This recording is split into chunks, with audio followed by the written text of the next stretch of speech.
All right, so how do you stop spam texts on Android? Let's say this conversation with Amy contains spam.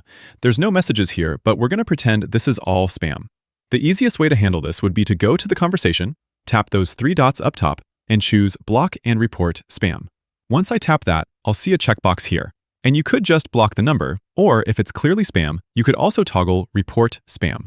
This reports the number to Google and mobile carriers, and that helps them identify the sender as a source of spam messages.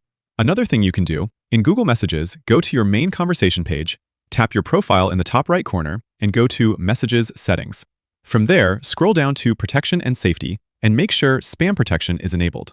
This will automatically help filter out spam messages that are being sent, and it's actually one of the great features of Google Messages. Their built-in spam filter is awesome and works really well.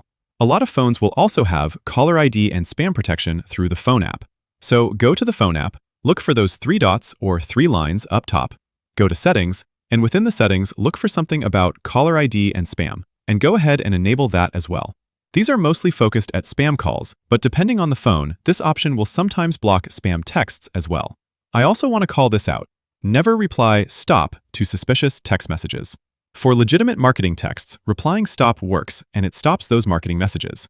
But if it's a clear scam or phishing attempt, replying stop just confirms to the spammer that your number is active and being monitored, making you a target for more messages. So don't respond to them, don't write them back, just block and report as spam. And if anything, you could actually forward the text to 7726. This reports it directly to your carrier's spam system across most major US carriers. Most people don't realize you can forward and report them this way, but it's a genuinely useful way to help carriers filter spam messages. And those are the steps I would take to stop spam messages on my Android phone. Click that like button if this video helped, and subscribe for more easy guides like this. Thanks all!